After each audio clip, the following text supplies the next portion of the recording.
BeastNet is brought to you by James Safety Services in partnership with OCR Buddy and OCR Strong. Here we discuss all things OCR and fitness related. Welcome to BeastNet. Hey everybody, it's BeastNet here, and you got Pretty Mike. I think I totally just got all that. Don will fix it in editing. Hey everybody, welcome to BeastNet. You here with the? God damn it! I need another drink. So you got me all flustered because I'm the one that picked up. Well, but I've done so many podcasts with you, and they've all been different ones. Which one are we on this time? This is BeastNet. So yes, yeah. Okay. All right. Hey everybody, welcome to BeastNet. I'm Pretty Mike, obviously, and today with me I've got a really good friend of mine, Bree, from a Bari couple and a couple other shows. I mean, Bree, I've actually been in like 5 different podcasts together. We've been on a lot of podcasts together. Yes. So as a lot of you know, I do other podcasts as Brandon Valentine, and Bree has been on both Love and Hate Radio, which B just supposed to be bringing back. Nice. And then she's also been on, she's actually one of only 2 people that have ever been guests on Down the Rabbit Hole. So because I invited myself. You did, but I mean, it was so much fun. We had such a blast. And then I've been on your podcast, the By Its Cover, multiple times, and I love it. I love that podcast. Which, by the way, you need to do an episode soon. Well, we have an intro recorded, and we watched the movie. We just haven't finished. It happens. So, but the other thing that we did together was during the pandemic, we did some questionable content. Yes. Which was a combined joint effort between Renerdish and By Its Cover Pod. Yeah, which is another podcast that I do. So we've done a lot together, but today we're actually doing one where I don't have a lot of experience on this side, but you do. And I don't have a lot of experience on OCR stuff. So yes. Well, and this is one of those things, like this show really started off as just OCR, and then we started going more into health and mental health and everything else. And what really prompted this was I was talking to a good friend who's been on the show before who had bariatric surgery. And we talked about hers a long time ago. And I finally actually met her in person this last weekend. And we were talking. And we were talking, and I'm like, oh, you would love this show called The Bari Couple. It's 2 of my, favorite people who had, as a couple, both had bariatric surgery, and they talk about their journey. Yeah. So I was like, I think it'd be a lot of fun to have you on here too, because I have multiple friends now that have had the surgery. Who I think it would be great to know there's other people out there that have gone through it, and the stuff that you've had to, because most of us who've never done it, we don't understand. Well, I mean, before I started the process, before Kevin is one half of the Bari Couple, he is a stand-up comedian. He's on the road right now. Mike did invite him too, but I have a lot more availability than Kevin does. Yes. Yeah, and we like Bree better anyway, but I mean, hair flip. Yes. I mean, I've, and really that's kind of how we met, was through Kevin, because I do, as Brandon Valentine, I do comedy, and Kevin actually was a teacher, and me and Matt from Renerdish went with and helped him in one of his classrooms. Yeah. So, because he taught a class on comedic lit. So there's a lot of background, but I mean, today, like I said, we wanted to talk about the bariatric surgery and the what it takes to go through it. I mean, a lot of people think, oh, you just go in, it's the easy way out. You go in, they put the sleeve on, and then you just suddenly magically lose weight. Yeah. And that's not true in any way, shape, or form. Yeah, and I was completely guilty of that too. The one that was most common for me growing up, which I'm just a smidge younger than you are, was lap band. There's a lot of talk about lap band surgery. Which is still, I mean, that's still a thing, but it wasn't one that Kevin and I chose to do. It's something that can be, from what I understand, easily reversed. Mine can be reversed. I got the Roux-en-Y, which essentially but I'll get into that later. And then Mhm. Kevin got the gastric sleeve, which cannot be reversed because they literally sliced out like 3/4 of his stomach and just removed it completely from his body. So that cannot be reversed. Um, so essentially what got us started, we have I have always been overweight. Like I have yo-yo dieted, I've struggled my whole life being overweight. I never really enjoyed exercising because when you're carrying around extra pounds, it's not fun. Mhm. Um, so I Kevin and I decided last April, uh, a cousin of ours got it, had bariatric surgery, and she had a really successful, like, she was being very successful, and she still is. I mean, I think she's at her maintenance weight, and she looks and feels amazing. Which is awesome. Um, and so that kind of started us into, well, what would it take? And I had no idea. So I went to my primary care physician and said, "Hey, can you write me a referral for bariatric surgery?" Yeah. Yeah. Because I mean, I just thought it was like, "Hey, I need carpal tunnel surgery. You'll do a quick test and then I'll get under the knife and I'll be good to go." Mhm. Oh, no. So the process locally for us, which we live in Indianapolis now, um, the program we went through was 6 months of classes and nutrition classes, the recommendation for therapy. We had a psych test, we had a GI flow test. I mean, there blood work, if you were not sober, you had to be sober. If you were a smoker, you had to stop smoking. Thankfully, Kevin and I were not smokers and drinkers. I mean, we'd have a beer occasionally, but honestly, that was super easy for us to Yeah. just cut that out. Um, so we took it, and the other thing about it is it was 6 consecutive months of classes. So if you missed a class, you had to start all over. Thankfully, we did not, but for half of the classes, Kevin was living in Pittsburgh doing a comedy residency. Mhm. So he would have to make sure to come over from Pittsburgh, which is about 6.5 hours from here, to make sure that he made it to the class and stayed consecutive.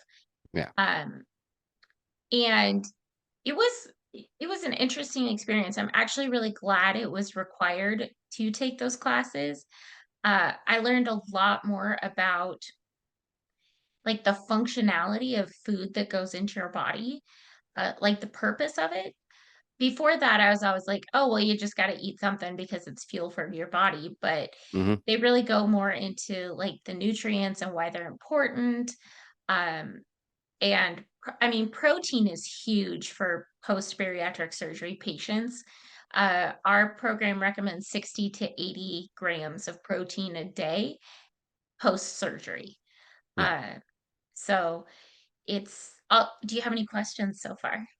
I mean, not really. I mean, you're really kind of breaking it down. I mean, like I said, it was one of those things that, like you said, I mean, I always thought it was just like you go to your doctor, say, "Hey, I'm having problems losing weight, fix it." Yeah.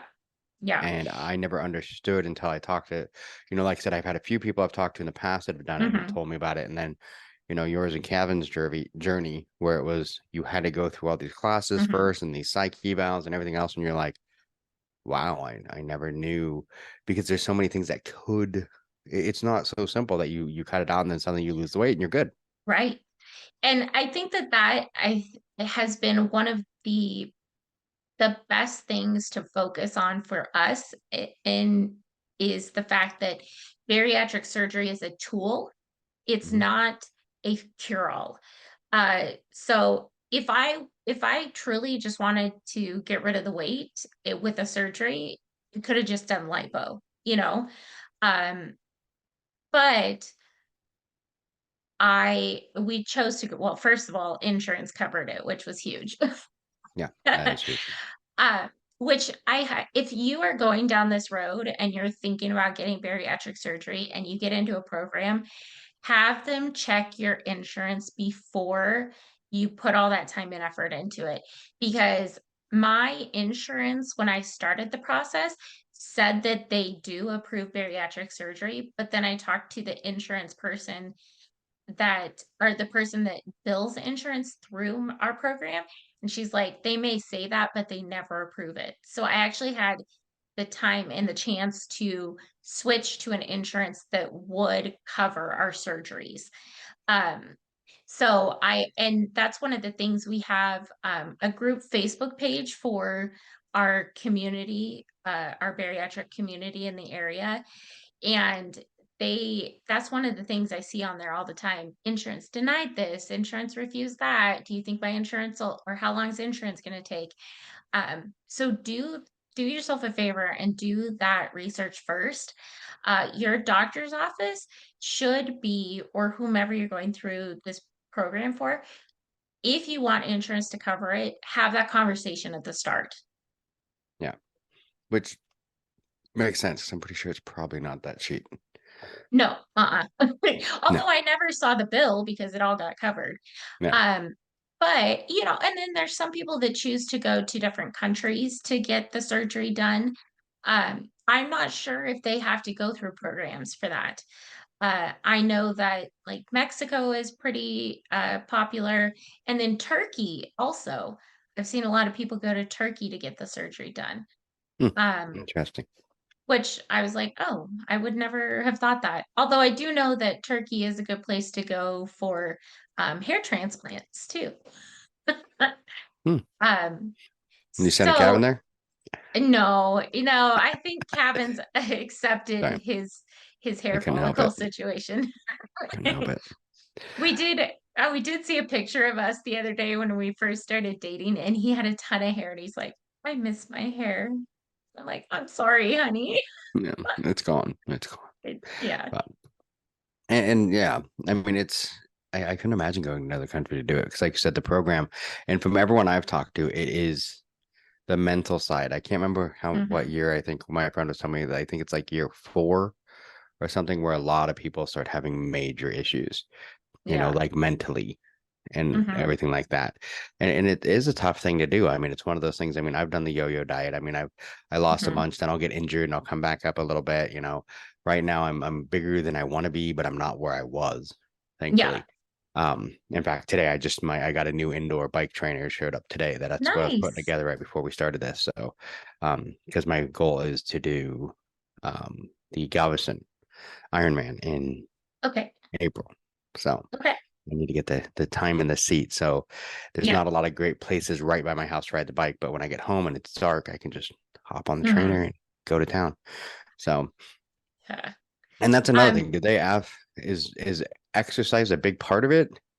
so Or is it because I know my one friend I talked to, her biggest issue she had was because she couldn't eat enough to have the energy to exercise. yeah.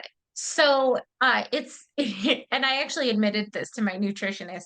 I did not exercise the 6 months that we did the base program. Hmm. Um, and I really didn't eat all that well either.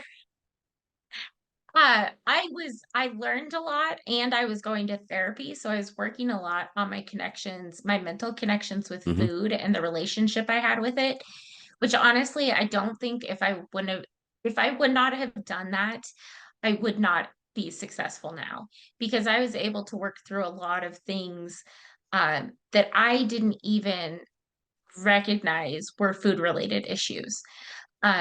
So that was huge for me and Kevin as well. Uh, and it's something that I've actually spoken on our community panel twice since I had my surgery.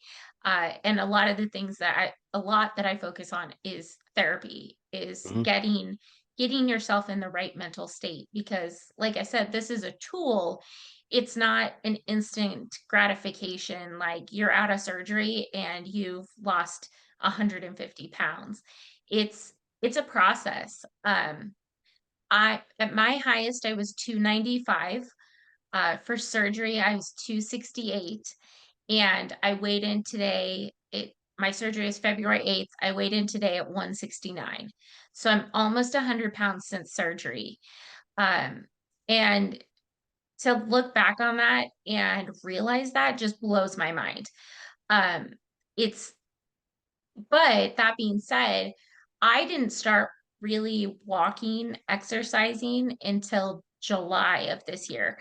And it happened because I went to Chicago for the first time, Hmm. and I ended up walking like 11 miles in 2 days, uh, just because, I wanted to go places.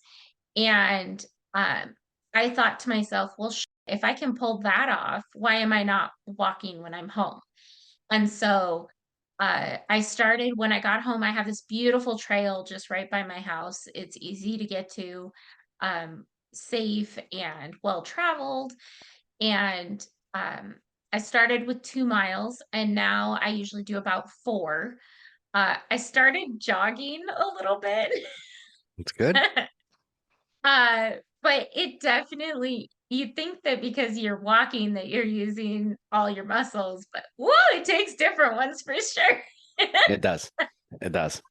But I mean, really, I mean, when I lost the weight, over COVID, that's how I started. I had time. I'd go across the street from where my house and Uh-huh. walk on the trail. And then after a while, and then I started jogging and then it turned into Mhm. running. And I mean, it's good exercise. It's tough on the knees Yeah, sometimes, but you know, yeah. it's good to get out there and get the breathing and everything else. But I like the way that you call it a tool and not, an Mhm. end all. I think that's one thing in our society that we see a lot where people they want that end all, like that cure all, like, oh, I have this surgery and then I can go back to sitting on the couch and eat potato chips and play video games and I'm suddenly going to become skinny. And it's like, no, there's so much more. I mean, Yeah. it's one piece of the puzzle. Yes. And so one of the major things that can happen with the surgery that I got, which is the Roux-en-Y, Hmm. or people often refer to it just simply as the gastric bypass. It takes a section of your stomach and reroutes it to like your small intestine, and everything still stays in there. Um, and I am more likely to get what's called dumping syndrome, which is if I eat something that doesn't agree with my tiny tummy, that it either comes up or it goes out real quick. And so I've been very afraid of that.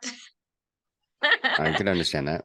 And so usually what triggers it is sweets. And so thankfully, it's been a really good fear motivator for me in the fact that um, I haven't had any temptations really.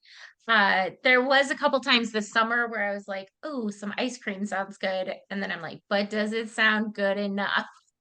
Doesn't sound um, that good. so I've actually only had dumping syndrome twice since surgery, and I upchucked. I know that's probably a lot of information, but you talk about blistery, bloody feet, so We do. So that's fine. I'm gonna give you uh, the raw situation. Uh, But although it's good the because people need to know the truth. And I mean, that's one of those things. It's kind of one of those, I feel like people go into this sometimes without completely understanding what it is. And, having an idea of where they can go to a podcast like the Barry couple and listen, oh, hey, this is what really you have to go through.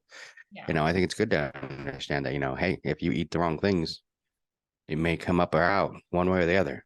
Yeah, don't try something new in your tummy if you haven't if you're around people. Like, if you're gonna test something out, test it out at home. But my only trigger so far has been, hamburger patties, Yeah, which is interesting. weird. Um, It is. and it's not like if I have hamburger in, like, a spaghetti sauce or a chili, that's fine. But if it's just a flat hamburger patty, I'm gone. Wow. But I mean, it's good to know. It's like we always say with runners, it's like people always ask, what should I eat, or have for my run? I'm like, don't put anything in that you haven't eaten before, because if you're halfway through that run and you eat the wrong thing, You're gonna it's do a different type of running. yeah, there's not a lot of porta potties usually on these runs. So I mean, yeah, you're gonna find the answer out quick, but bear shit's in the woods. I mean, just saying. Yeah. So no, Um, yeah, so so only yeah, eat what you're used to. yeah, the and it's so interesting to me because prior to this surgery, I was always like low key hungry and I didn't realize it. And that's not a feeling I have anymore. And the freedom from it is just mind blowing.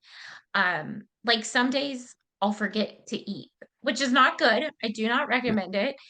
Um, but to have that freedom from being like, well, what am I gonna eat next? What do I have in the house that I can just pick at, you know? Um, it's been so amazing. Like Kevin and I have went to Gen Con, which is a massive board game Mhm. convention here in Indy, and we didn't have to worry about like what are we going to go eat?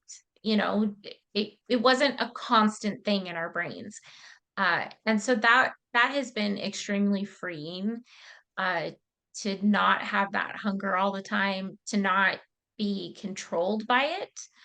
I'm not sure that everybody experiences it, but Kevin and I are having similar experiences. Um, Another thing that you have to worry about with bariatric surgery is transference. So there's a lot of people that get bariatric surgery that trade one addiction for another. And so there's a lot of people that they've found like become alcoholics. And that's one of the reasons why I think therapy is so important to go through this experience with. And I'll probably say it 20 more times while we're talking, but um, it's so much of my life before the surgery was what am I gonna have for dinner? What am I gonna eat next? And to not to have all that free time afterwards can be overwhelming. Like, what do you fill it with?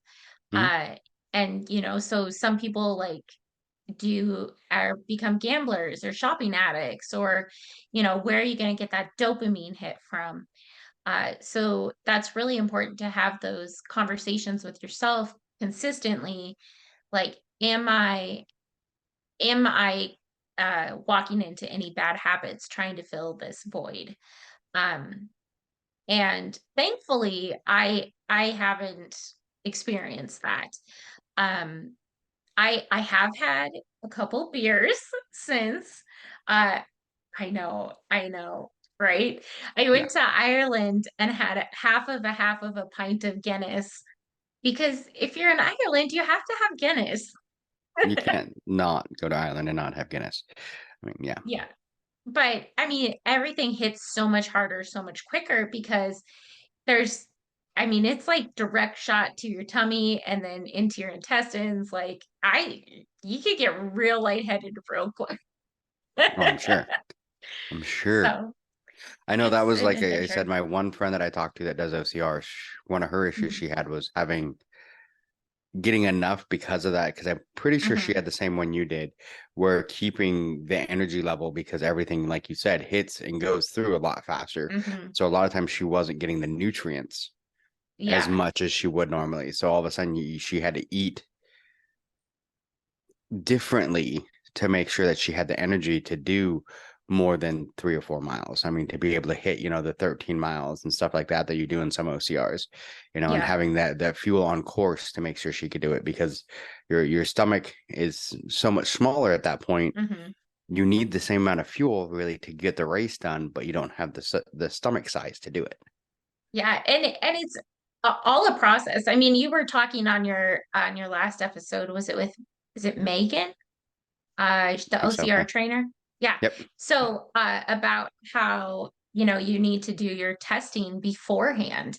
Hmm. And, that's definitely something that I've learned with my increase in walking is I need to make sure that I have something small before I go and then eat something when I get home too. Um, because if not, I'll get like shaky. Um, and the other thing that's very interesting about bariatric surgery, and I'm sure that this is probably something you guys have to consider as OCR people, is the fact that if you're going to eat, you are not supposed to drink anything 20 minutes before or 20 minutes after the eating. And so um, that can be Like I have my Fitbit and I have to hit a timer every time I'm like, oh, I'm gonna be eating soon. I got to make sure I'm not drinking any water or, well, I pretty much only drink water now, except for, a coffee in the morning.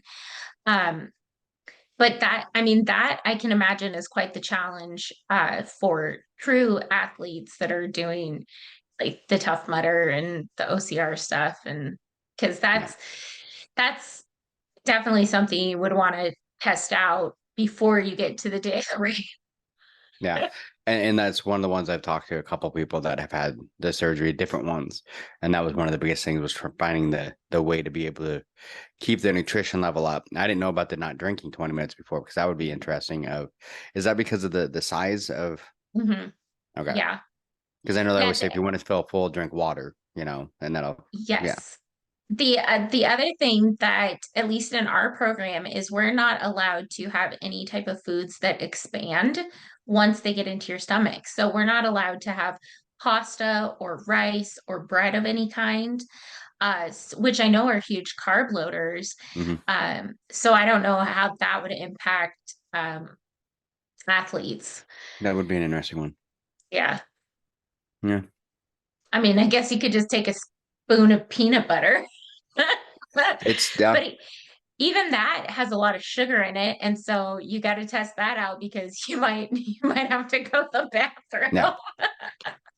I could imagine. Yeah, that was me. Because actually when I run, usually if I do a longer one of my snacks that I put is peanut butter and honey sandwiches. Ooh, Yeah, you because I can't want the have honey. those anymore. I want the sugar for the big, the Yeah, the push because you want the peanut butter for the protein and then the honey gives you that good real sugar sugar rush. the Yeah. sugar rush that you need in a run. Which a lot. It's funny because I have a couple. You mentioned Megan. Mhm. When Megan does ultras, we've talked about this. She takes what is it? I think Snickers and Coke Holy moly. because Yeah, if you had bariatric surgery, you yeah, wouldn't be able to do that no, because you can't have anything carbonated either. yeah.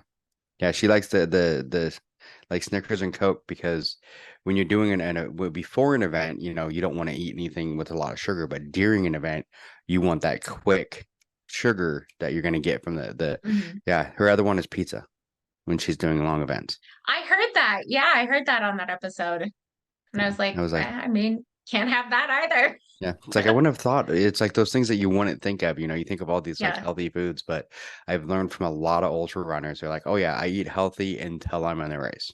Hmm. And you're like, oh, but then it makes sense because it's food that you would need to be able to burn quick and fast. But then the Yeah. problem, like you would have, like you said, is there's a lot of those you can't have because of, The and bariatric surgery. that's where it becomes interesting for athletes. Like I said, I know a couple athletes that have had it, and Hmm. it's one of those. Like I said, I think people think of it as a quick, oh, it's a quick fix, and then I'll be great, and I can go right back to where I was when No. when I was a teenager and running. And it's like no, Hmm. because now you have to figure out a whole new different nutrition level, a Hmm. whole way of doing it without the typical nutritions that we would use. Yeah. You have to find a way to work with your nutrition. Yeah. Well, and that's the other thing is I hope that the people that consider doing this or do get to the point where they do this, that they have that they have a good support system. Mhm. The program that we've gone through, we can mic chart our people anytime, they're super quick to respond about that kind of stuff. Um, and so having a supportive, like even though I had my surgery, uh 8 months ago. Mhm. Yeah. I still feel comfortable reaching out to them and saying, "Hey, this is the situation." I have a friend that's been in it she's had it 12 years. And she's able to still reach out to her doctor. "Hey, I had this situation. Can you tell me like how I should proceed?" So if you have a true uh, program and not just a surgery, then I think that support network is huge, because your body changes. I mean, my eventually my stomach will get probably big enough to hold a cup of food at a time. Right now, it's still about a quarter of a cup to half a cup at a time.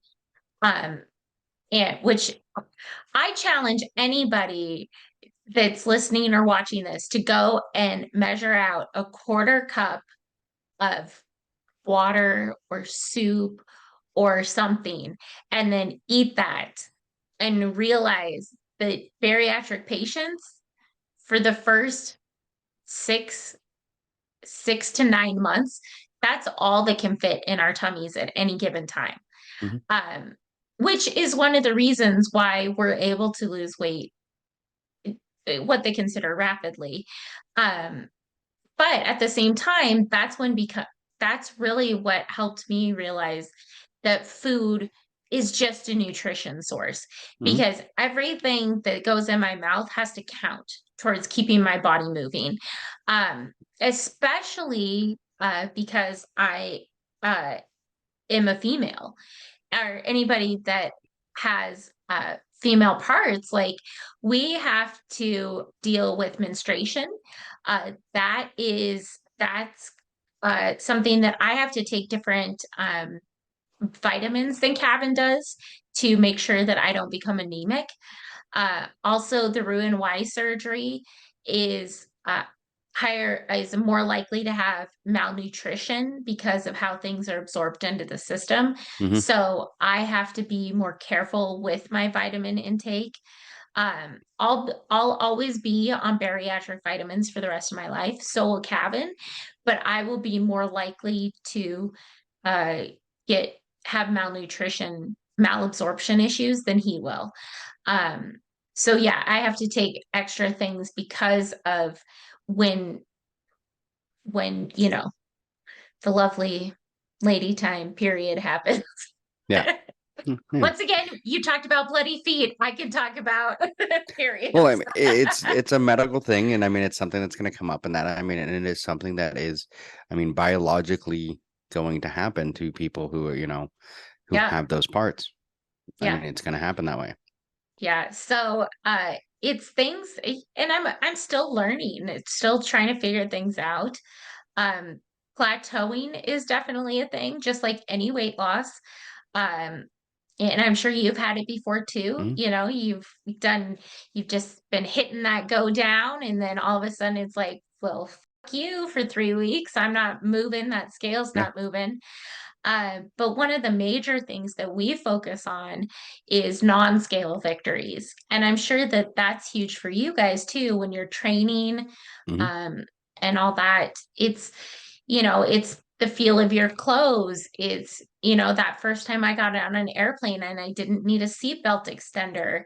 It's going to Gen Con and not feeling like I'm the most massive person in there and that I can navigate between booths. Mhm. There, the freedom that I have uh, because of this process and the work that I've done, and will continue to do. I'm not done yet. I am not at my maintenance phase. Um, it's it's been an amazing journey, and I don't regret a single bit of it. Which is good. And Yeah. that's one of the things, like I do love how you talk about how the non-scale victories. I think too many of us focus so hard on the scale Mhm. that we miss some of the others. And I've had it like when I was on my journey and I, just running and everything, losing weight, I hit a point, it was about 240 because I Mhm. started about 310. And when I hit about 240, all of a sudden nothing. And it was like a month and a half. I was just Mhm. sitting at 240 and I'm like losing my Bullshit. mind. Yeah, and I'm like, this is stupid. What the hell? I'm still working hard. I'm doing all this. But then I'm looking at my times on my runs. They're getting better, Mhm. and my pants are fitting different. And I'm like, okay, okay. I'm not losing the weight, but my Mhm. body is adjusting in different ways. I'm gaining Yep. muscle, which muscle weighs more than weight. So it's kind of, it was evening out. And then all of a sudden it was like one day it was like I went from 240 to like 210 in Yep. like a week. And it was like, Yeah. what the, because all of a sudden my body caught up and I'm like, holy crap. But it was one of those that people forget that our bodies, we may not be losing weight because we're gaining muscle or we're doing Muscle. this in other places and things are Mhm. happening and you get so stuck on that scale, Mhm. Yeah. and I mean, like right now, I'm about 240 now Uh, because, after, I gained some weight, because I kind of had to quit for a few months because of my Ironman issue last yeah. year when I wrecked, or fell over or whatever you want to call it. Well, and you've also had like major life changes Yeah. happening Yeah. I too. moved to Texas, all that. but I'm a different 240 than I was, Mhm. back then. Because when I was 240 before, I mean, I couldn't move, I couldn't do. Now I'm kind of a different 240. I'm 240, but Mhm. I'm a lot more muscular. I can pick up, I can do a lot more at this 240. But I mean, I want to get back down to about 210. I'll get there. Yeah. So, Yeah. and that's why I got the bike trainer and all that, so I can start focusing on, what I need to do again.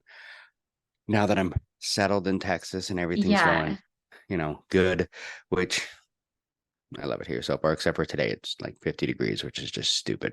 But Yeah, I have the weather here has been up and down a lot mm, lately. Like one day, like 2 days ago, it was 80 degrees, and then last night it got down to like 32. And I'm like, oh, better close the bedroom window. yeah. Yeah. Yesterday it was literally 85. Me and a friend were doing a workout. It was 85. And then woke up this morning and it was 50. Yeah. Um, you're like, what the fudge? This isn't what I moved for. It says, yeah, exactly. I think that's exactly what I posted. I'm like, this is not why I moved to Texas. But, but it's one of those things, like I was saying, that's one of the reasons I got the indoor trainer, so I could hook the Yep. bike up to that and I could just sit there and, get the mileage and get the time in the Hmm. seat to get used to riding the bike for later stuff. And that's kind of, I think, with the bariatric surgery, everything else, and like even our thing that we do, you find Hmm. ways to make it work, you Yeah. know, and it's always an adjustment. There's always something, Yes. you're like, okay, this is working, and then all of a sudden it doesn't anymore for some reason, Hmm. so there's always that adjustment phase and everything else. So how much have you had a lot of that, or has it just kind of been? So I have continued on in therapy with my therapist, and I That's good. absolutely love her. And one of the things that I do frequently, and I say this all the time, is check in with myself. Is this still working? Is there a better way to do this? It's also really important to figure out how to celebrate without food. Because that is a huge, I mean, my upbringing was always, oh my God, you got a great grade on your report card. Let's go out to dinner. Yep. Not that that's no judgment on my family at all. It's just the way I was raised. Hmm. And so celebration to us, or um it was it was food related. And Hmm. so we had to come up with new ways to make sure that we were celebrating our successes along the way. So when we first started the program, we actually created a list of um, rewards for him, and then for me, and then for us as a couple. And so what's so my first one was I got a double helix piercing in my ear, and he got a custom woodworked dungeon master screen for D&D. So I saw that. That was I'm gorgeous, by the way. Isn't it gorgeous? It's It a was. lovely purple. It's by a lady named Val Werner, and she's a stand-up comedian here in Indy, and she's absolutely a doll. Um, but that's a huge thing, is to be able to find what feels like success for you, and then be able to celebrate it in a way that doesn't derail your experience and your successes. Yeah. And I think I don't know if it's a generational thing or whatever, because I know that was my family too. Whenever Hmm. you had something like, oh, you did amazing, let's go out to dinner, or hey, if you do this, I'll get you a donut or whatever. I mean, Yep. food was always our reward for Yeah. everything. So it was like, yeah, so Yeah. now it's kind of one of those things. You're like, the second you do something good, you're like, where's my donut? Yeah. It's totally true. And it's even harder for Kevin than it was for me, because he actually had I wouldn't say a true addiction, but fast food was at least once a day for him. Mm. And I know, because as a teacher, it's just quick and easy. Yep. Um, which he's not a teacher anymore, and I think that that's one of the reasons why he is able to be successful, is because he can navigate the day and the work that he does as a stand-up comedian, and not be forced into time constraints that are going to make him make bad decisions food wise, which has been Oh, amazing to see. And I could see that being so difficult because I mean, doing comedy myself, half the time you're Mhm. paid with beer Chicken and food. tenders. Yeah, Yep. beer and food. So it's like, Yeah. you know, Yeah. it's like beer and food. It's like I'm not supposed to have either one of those. No, So I can't. Sorry. yeah. It's also, I think, been a good experience for him because it's made him advocate for himself. And he's very much anybody that knows Kevin, he knows he's a people pleaser. Hmm. And so that's been really cool to see him grow in a way like that to support himself for success.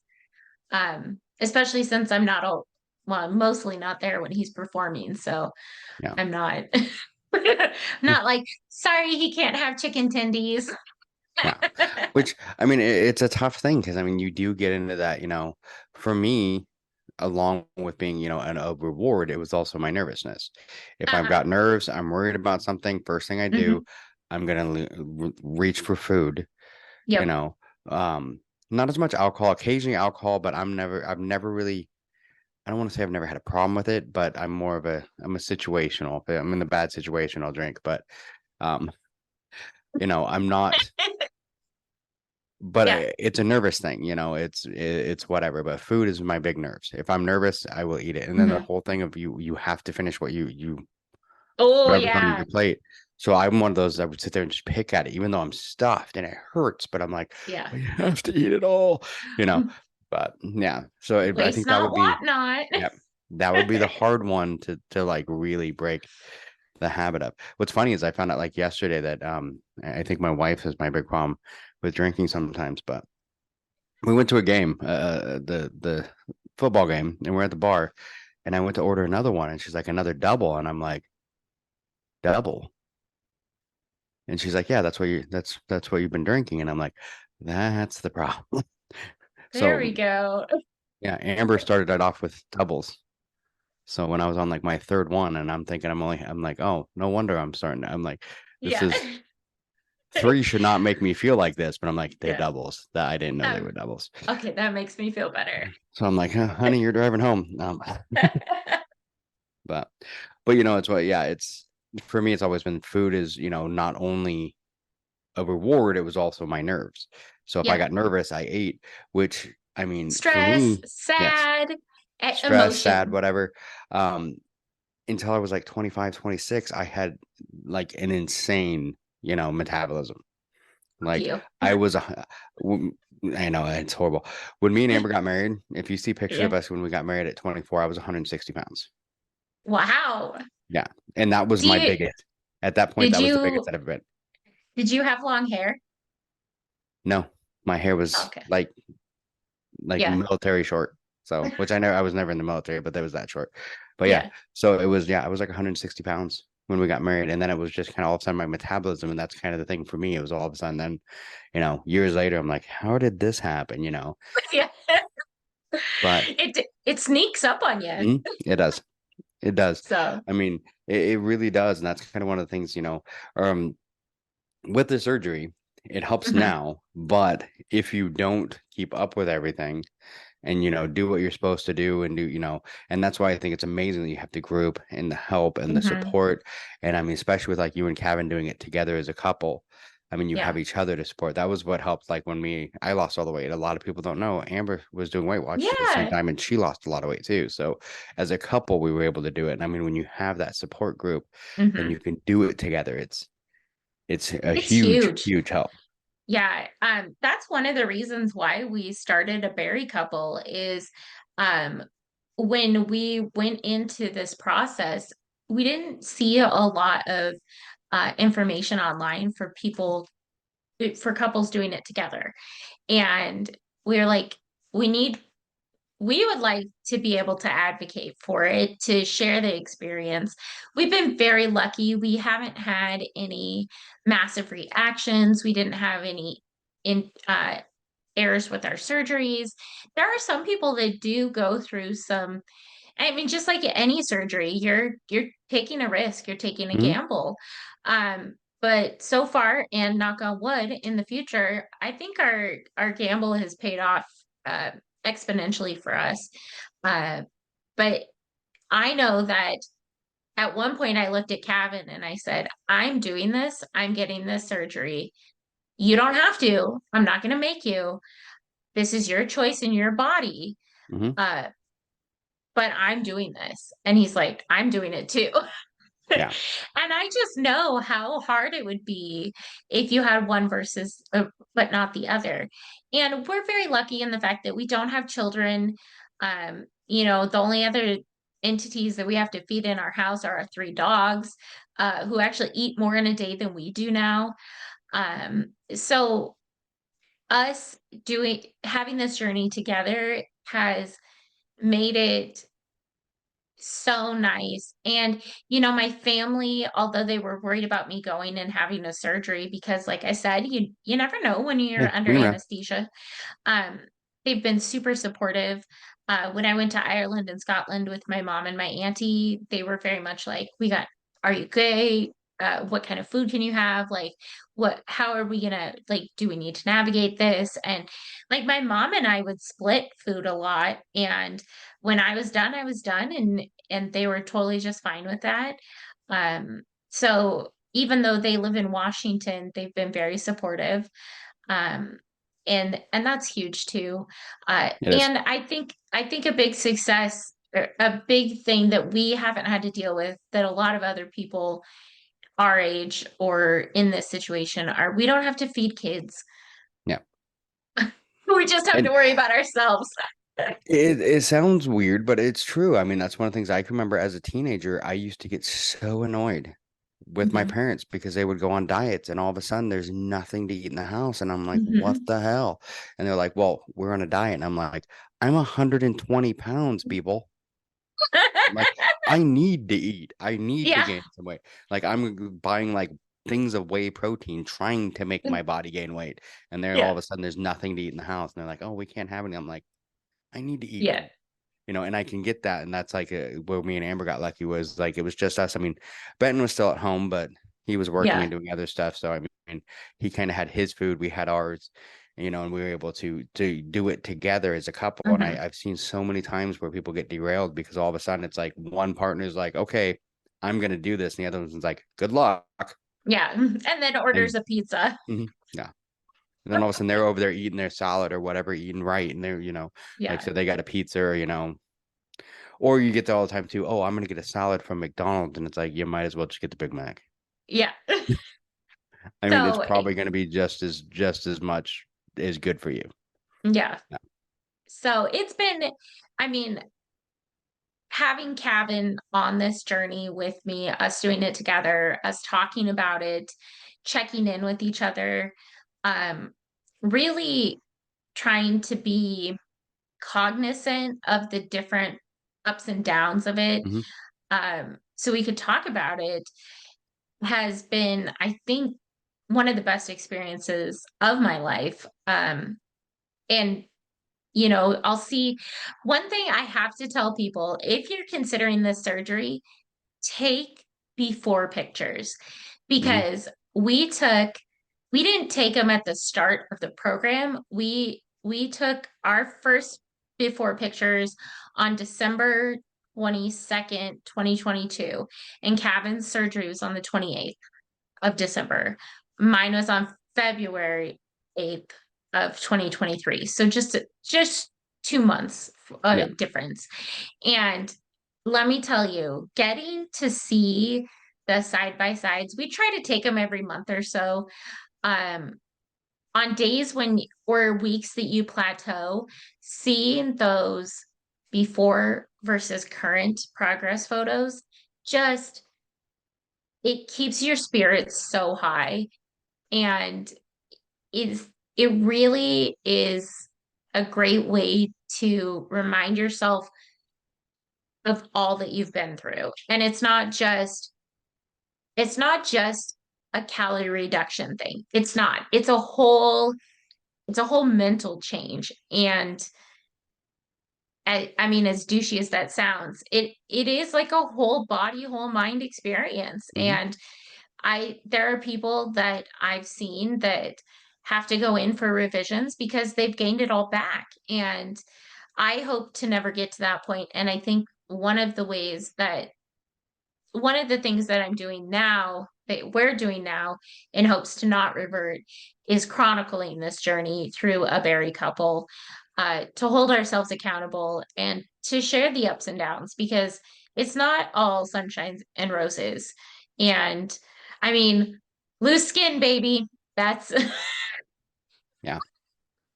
I mean, I poked my belly the other day. I was like, it looks like a water puddle because it's just like ripples. Yeah, but I mean, and I agree with the taking pictures. That was one of the things when I was losing the weight, because I mean, even for in I'm not sure if the episode, it should air before this one, but there's an episode that I did with another person where we were talking about the whole idea of body dysmorphia, you Oh know. yeah. And when it comes to I hate to say it this way, but when it comes to men, for whatever reason, a lot of people don't think we get it, and Oh we yeah. get it big time. For Hmm. me, like even when I was losing the weight, I told people all the time, it's not working. I'm just, I'm running, nothing's happening. And then all of a sudden, it's like, Amber's like holding a picture of me up against like another picture of me going, look at these, Yeah. and it's like, oh, wow, and you don't see it till all of a sudden you see the pictures next to each other, because you get that Hmm. whole idea of body dysmorphia. You're looking in the mirror, and I'm still seeing that 310-pound, like, Hmm. blob of that Yep. that I was. And I'm not seeing, even when I was all the way down at 180, I'm still in the mirror. I'm still seeing that Hmm. 310-pound, just Yep. me, that out of weight, can't breathe, everything else. And I'm like, it's just not working. But then Yeah. all of a sudden I put the two together and I'm like, oh, wait, never mind. Yeah. Well, and even if you aren't in a phase where you want to lose weight, but you want to build muscle or you're training Hmm. for something, I still recommend taking pictures, because your body is going to change, and you're going to go through, I assume, you're going to go through a phase where you feel like you're not making any gains, and I guarantee you will be able to see a difference. Hmm. Just just for your own posterity, just take that before picture, take that Yeah. starting picture, because you won't regret it. Yeah. You won't. I have a I friend who, mean, you'll regret feeling that, like taking that yes, picture that day, because you're like, God damn it. but you're not going to regret it later. I have a friend who works out a lot, and Mhm. she showed pictures of herself at the same weight, Uh-huh. but like 6 months apart. And you're Mhm. looking at it going, there's no way that's the same weight. And she's like, no, this is the same way, because she looks so much smaller in the other one, but it's muscle, Yeah. and it's like same weight, just like we said, muscle weighs more than fat. So a lot of times when Yep. you're really, if you're lifting and doing a strength workout and stuff like that, a lot of times you won't lose weight, but you will lose size. Yeah. And so Yeah. you'll see that in a picture where you want it on I mean, like we said, the scale, it doesn't tell the whole story. And a lot of times the Exactly. scale lies. The scale lies a Yes. lot. Yeah. Um, so you could also do measurements. Hmm. We took some, I think, when I first had my surgery, but it's not something we keep up on. Uh, but I still have those original measurements. So all that's Yeah. going to happen is I'm just going to keep losing inches. Yeah. So that's definitely something too. Like if you need that more constant motivation, then, a picture, or definitely the scale. Um, that's another tool that you can use. Um, but I highly recommend reaching out to us if you have any questions Mhm. about bariatric surgery. We're not experts. We'll just tell you about our experience. Yeah. It's something I do not regret. I can't imagine ever regretting, because honestly, I thought I was just going to be hovering around 300 pounds for the rest of my life. And, I was pre-diabetic, had high cholesterol. I was on metformin. I was on cholesterol meds. And um, I have a thyroid. I have hypothyroidism. That won't go anywhere. Like that's going to always be there. But I'm no longer on my diabetic meds. I'm no longer on my cholesterol meds. And I've almost halved my thyroid meds. So it's it's not only the outside but the inside that's that's better and Yeah. healthier. And I mean, that's it too. I mean, and it's the inside, it's the outside, it's the mental too, which a lot Mm-hmm. of those things people don't think about how much you just feel better. When all Yep. of a sudden I went from, 310, and even when I hit like 250 and, started dropping Mm-hmm. more and more I dropped, the more I felt like walking upstairs, I wasn't like out of breath Yep. within like before I hit the next flight. I could go up, multiple Yeah. flights. And at that time, I was a safety, guy for Yeah. construction. And I'd go to a construction site. They're like, okay, let's go walk this building. And I'm like, where's the elevator? They're like, we haven't built that yet. And I'm like, son of a-" as I'm going up 5, 10 flights of stairs, like, hold on, Yeah. because the safety guy's about to need CPR. So He only weighs this way so he can test out your CPR yeah, skills. yeah. So, and that, I mean, that was, but then all of a sudden, once I lost the weight, it's like, okay, let's go. Okay, cool, let's go for it. And some of them where I'm not even like, oh, the elevator's over there. That's fine. I'll walk, you know. Yeah. And I can remember being on one, and they're like, it's 33 floors. Cool. So you get to top, Yeah. and no problem, just because I wanted to get go for it, and just because I could, you Yeah. know, I wanted to show myself that I could, that, hey, I could go up 33 flights of stairs and be fine with it. Where, a year before that, like 3 flights, I would have died, Yeah. and it's just a There's a lot mental, of freedom yes. involved with it. And I didn't realize that there was going to be. I think that that's one of the coolest things is to realize how much more I feel. And I mean, you've known me at Mhm. my highest weight and now, I mean, probably at my lowest weight since I was 16. Um, I've never had a confidence problem. No, not at I all. am who I am and I Mhm. love who I am and I'll never We love you apologize for for it. that. But I I just feel um better in the world. And I don't think that's necessarily an indictment on the world. I mean, there's definitely issues with media and how people treat each Mhm. other, especially uh, people that are overweight. I feel like it's one of the last, you know, classes that can really get shit on. Yeah. um, but just I mean, I walked into like Abercrombie and Fitch the other day. I didn't even do that in high school. And I was like, I could wear something here. I don't want to because But I it's could. boring as shit, but it felt really cool. Yeah. Well, and I think a lot of people get stuck too, because it's like all the time we tell people, well, we love you just the way you are. We do. We do love you just the way you are. But Yeah. if you decide you don't love you the way you are, we will help you and support you in any way we can Yeah. to help you get to where you love you. Yeah. And that's kind of where I think a lot of people get stuck on that, because we tell people all the time, and we mean it. I mean, we love Yeah. you. I loved you the way you were before, and I love you Yeah. too now. But it's like, I mean it as in, I love you. If you don't love Yeah. yourself, I will help you in any way I can, so you can get to a point that you love yourself. And I mean, yeah, I people just get way too stuck on that. And then, Yes. I mean, losing the weight, I mean, it does change you mentally, physically, I mean, Mhm. everything. And it just makes it so you don't need, like I said, I mean, I make a joke in comedy. I don't know if you've even heard this, because it's a new one since you guys moved to Indianapolis, where I make a Okay. joke about losing the weight. And I always talk about, like, everyone always asks when you lose weight, why? What was your reason? And I'm like, I pulled a muscle wiping my own ass. Yeah. It's amazing how much more convenient Yes. just normal tasks get when you listen. And a lot of people like looking at me, and I've had people be like, "Where'd you come?" I'm like, "No, it really, literally happened. Like Yeah. I turned and, and Yeah. it's like, and I think that was like the breaking point for me. Just all of Yeah. a sudden, like, I am so big that I just literally hurt Pull the myself, muscle. pull the Just muscle because I doing couldn't a twist, basic function. trying to do Yep. it. Yeah, a basic function. Like, needed help. I mean, I would go out of breath trying to tie my shoes. Yeah.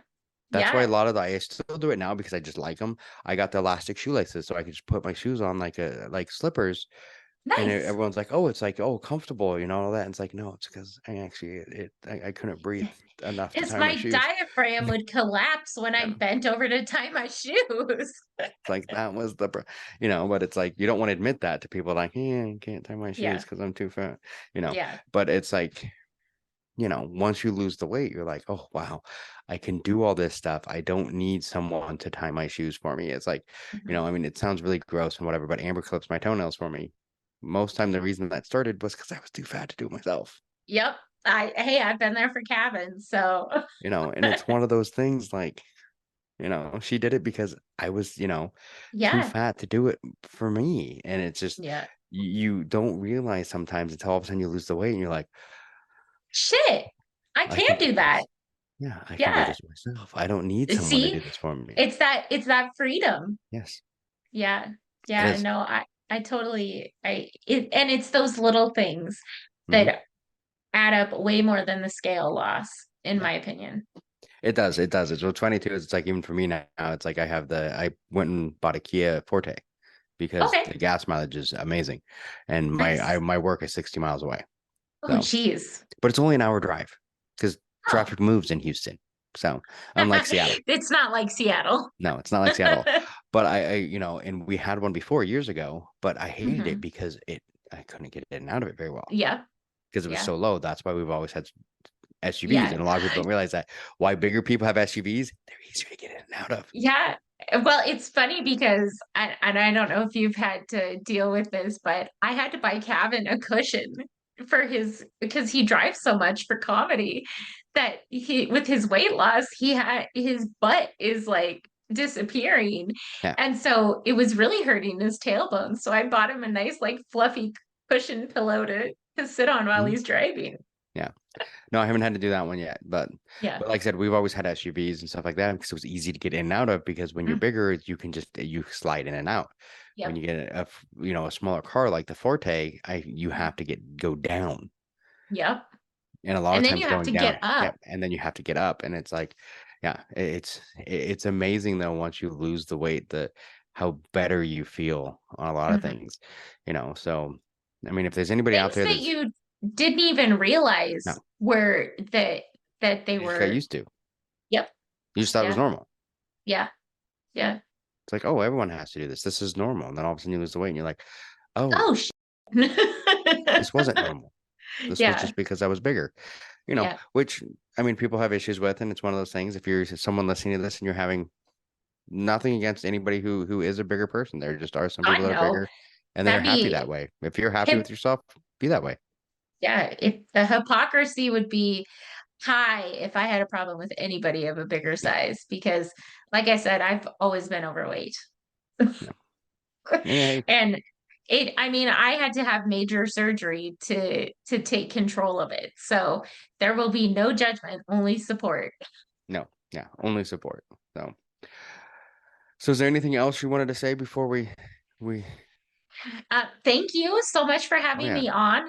I know that I'm definitely not an OCR person, and I Like I don't said, know if I. it's the podcast originally started as an OCR, but then we kind of gone more into health, like just Yeah, mental, physical health, because we yeah, figured OCR was a small niche, but everybody needs to hear about health and everyone needs to yeah, understand their own health. And sometimes people just they need to hear, from somebody who's gone through it. yeah. Well, I'm absolutely loved being on the pod. I mean, I love talking to you. We Oh, yeah, we have a great time every time we we talk do. together. We do. Um, so no, you could just find us on social media, Instagram, and TikTok at a Bari couple, ABARI couple, short for bariatric. Yeah. I hope you get that. And if you're watching the YouTube version of this, it's under her Yeah, name. I Also, do. we will put links into the show Thanks. notes. So And then on Facebook, a Berry couple. Um, and you know, we just keep talking about our experiences and uh, I've been going live on Instagram when I've been going on walks and stuff. So if you ever want to come and encourage me doing some exercise, just like our Instagram. yeah. Find all of them. um, I follow them on all of it, and I mean, even their other ones. There is yep. there's other ones by its cover. It was a fun podcast to listen to if they Yeah, make another episode. I But know. The judgment. I know. I'm horrible about that. I can't say much because this is actually we've been very sporadic with BeastNet the last couple months with my move and everything like that. So Oh yeah. we're just now trying to get back on track and get episodes out there again because we were going every week. There was a new episode, and we haven't been as much lately. It happens. Life Yeah, happens. it So does. yeah, that's all I've got that I can think of Yeah. right now. It was a pretty good flow considering I didn't write any notes down, I think. I don't use notes. I'm definitely one of those ones. I'm horrible at notes. The one when I do notes for is the Down the the rabbit hole. rabbit hole because that gets deep. But Yeah. so Yeah. all right. Well, thank you. I will make sure that we put in the show notes where the listeners can find you. Thank you. And definitely reach out to Bree if you have questions on if it's something you Mhm. want to do or if it's something you have done and you want to just Yeah. talk to someone about it. I mean, reach out. Like I said, I have multiple friends. It seems like it's been in the last year. I think I've had four, besides you and Kevin, have four Yeah. friends that have decided to do this. And Okay. hey, good for them. Yeah. You're taking. I know some people, like we said, take it as, oh, you took a shortcut. No, no, no, no. You Mm-mm. found a tool to help you Mhm. in your journey. And Yep. that's what it is. So never think of this as a shortcut. You found a tool, just like, I bought the indoor trainer today. Yeah. I got a tool to help me in my journey. This is a tool that some people use in their journey, and everyone has different tools. Yep. Absolutely. So, all right. Well, thank you. And I'll talk to you again soon. Okay. All right. Thanks. Yep. Thanks for listening to the BeastNet podcast. If you haven't done it yet, find us on Facebook, like and share the podcast. Give us a review on iTunes or Spotify. All these things will help to expand the show in the future. Don't forget to subscribe and let us know what you think and what you'd like to hear.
Thanks for listening to the BeastNet podcast. If you haven't done it yet, find us on Facebook, like and share the podcast. Give us a review on iTunes or Spotify. All these things will help to expand the show in the future. Don't forget to subscribe and let us know what you think and what you'd like to hear.